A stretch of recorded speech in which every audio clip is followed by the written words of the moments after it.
Hey folks, welcome to the Do-It-Yourself-Dad channel. If you've been around the channel for a bit, you've noticed that we've done a lot of videos about the Wyze products. We're a pretty big fan of these things. And we are installing a WyzeCam pan on the back of the house. And today we're going to show you how to weatherproof it so you can put a WyzeCam pan outside. So if you haven't already, hit that subscribe button down below and stay tuned for more awesome videos.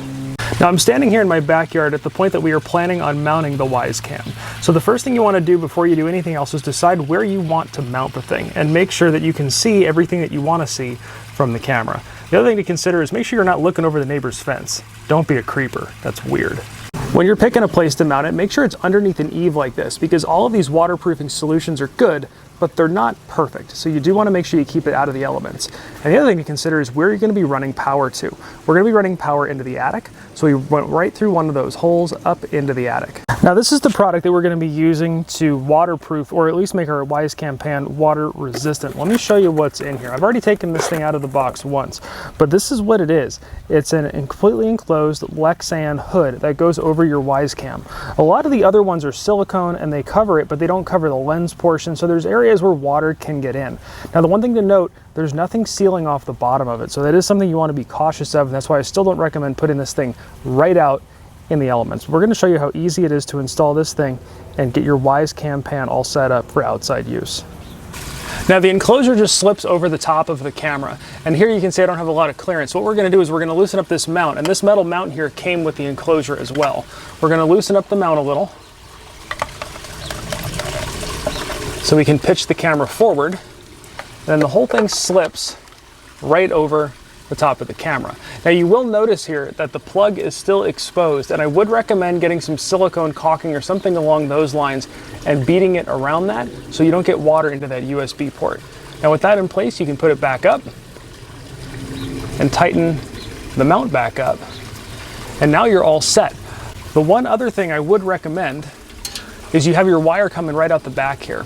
I would recommend zip tying the wire down to the mount just like this, and that way if any liquid, any water does wind up on the wire here, it doesn't drip down and in, it has a little drip loop. This is the same kind of thing you'd be doing with an appliance or a fish tank pump or something like that, making a drip loop.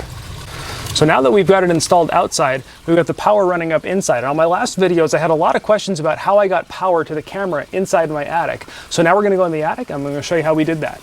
And I've got links to the enclosure here that we're using, which includes that bracket, and also the WyzeCam pan down in the description below. And I also have videos on all the other cameras, which shows the easy setup of these things on your phone. So be sure to check out those links.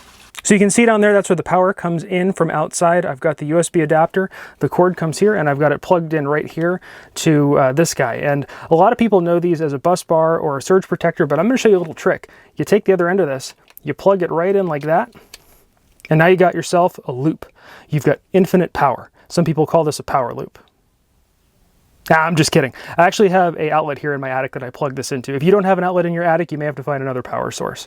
So now with the WyzeCam on, I want to show you what I did around the bottom here. Now the bottom here is still left open in a lot of places, so I did seal that off with packing tape just to give it a little extra waterproofing from the bottom so moisture wouldn't get up in there. So now there's only one thing left to do, and that is test it out. Now we live in the Southern California desert, so testing this thing out in the rain is going to be a little bit tricky because it doesn't really rain much here. So we're doing the next best thing.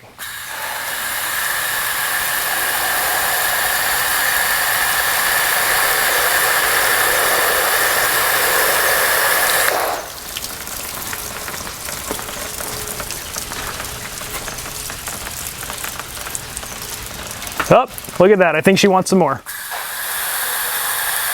So hey, if this video helped you out at all, give me a great big thumbs up. Let me know what other kind of stuff you want to see on the channel, and be sure to hit that subscribe button.